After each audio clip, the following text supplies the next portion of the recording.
In a recent video, I took a trip to Crash Toys in Dallas. And in that video, you saw the motorcycle that I now have here in the garage. So I wasn't just visiting Copart, I was picking up a bike. We got the bike.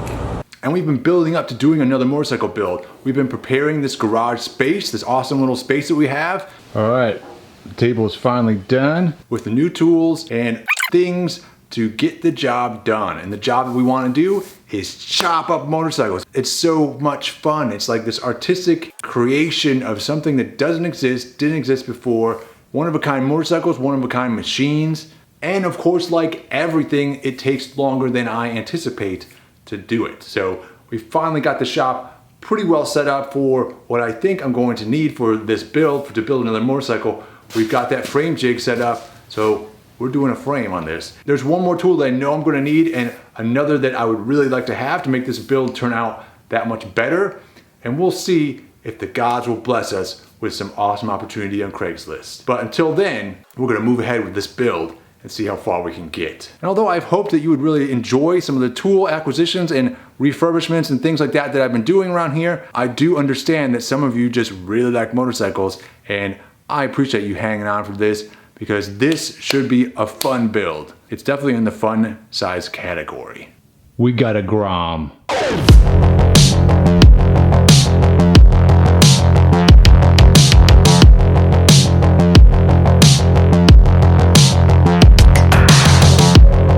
And so, like many great adventurers before me, I have burned my boats as I went to shore on this one, and I bought a bike with a non-repairable title.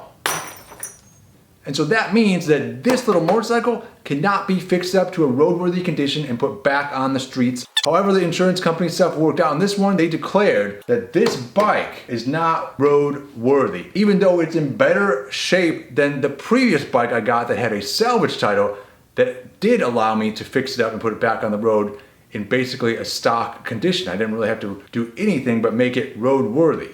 This one, they won't let this bike go back on the road. Although these parts, the parts off this bike can go back on the road, the core essence of this bike is where they have the VIN number, and that means the frame. So this frame cannot go back on the road. The reason for that, I think the logic for that, because what I just told you doesn't really make any sense. That another bike had a salvage, this one has a non-rebuildable, the other bike was in worse shape, this one's in better shape. Doesn't make sense, right, logically? And yeah, they were from two different states, and so that can make all the difference. Really what's going on with this one is, I believe it was stolen at some point in its history because the VIN number is scraped off of the frame on this.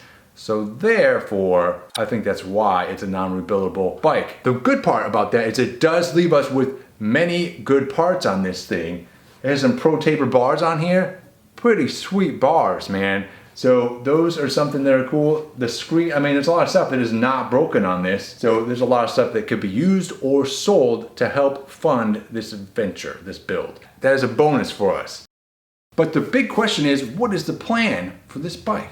I have a vision for this thing, and I'll put that up on the screen here. But I do have questions about some of the details of this. I look at this bike, I go, it's like a scooter that you can legally ride on the highway if you want. I could drive this thing across country. People have done that. It's really designed for like 35-mile-an-hour streets, city streets and things like that. With that in mind, I mean, it's a small bike is what I'm getting at. It's a small, little, fun-size, literally fun-size bike. So really, this is a great opportunity for a wussy like me to, if I ever wanted to do a hardtail motorcycle build, like this would be it. I mean, it's pretty unintimidating to ride and not all that uncomfortable, I wouldn't think, to ride a hardtail motorcycle at 35, 40, 50 miles an hour. Do we do a hardtail frame on this? It could be very uncomfortable. It might look a lot cooler with a hardtail frame on it. I mean, that's basically the reason for hardtail frames as far as I can tell. But you can give the bike a lot lower profile with a hardtail frame. The front end is definitely going away, and what I would like to replace it with, a leafer front suspension. We're talking old school stuff here.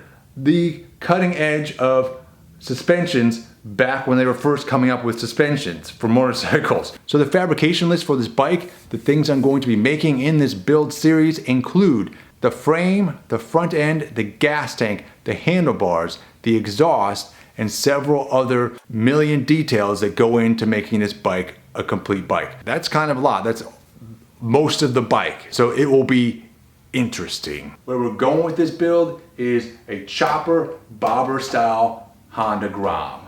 It's already got a name. It's called the Grom Reaper. It's gonna be pretty sweet. There's gonna be a lot of challenges in this build, a lot of things we have not done before. So let me know what you think on this build, which directions we should go with, and what kind of frame would you like to see? The monoshock or the hardtail? Those are the questions for Hoop-De-Doodle. It's gonna be great, people. I think it's gonna be so much fun when it's done. So those are the questions that Hoop-De-Doodle would really like some answers for. So if you have some opinions, please put them in the comments down below. I'll read all those things and I'll sort of tally it up. Whichever way it goes, that's where we're gonna go. Any way that turns out, it's gonna be a sweet ride. So let me know, and if you are not already subscribed to the channel, please subscribe, follow along on this build series. It's gonna be a lot of interesting information, and there's gonna be a number of things that have not been shown before on YouTube, like building this front end. It's really hard to find any videos on those sorts of front ends and how they're actually made. So we're gonna have a whole series probably of videos on how the front end itself goes together and how you can do it yourself if you're that kind of maniac. So we'll see you in the next video where we try and figure out how to get this bike running. We have yet to have a thing running. It does turn on. We've gotten that far on it, but we haven't gotten it running yet. So we'll see you then. Thanks for watching, everybody. Please subscribe. This is going to be a good series.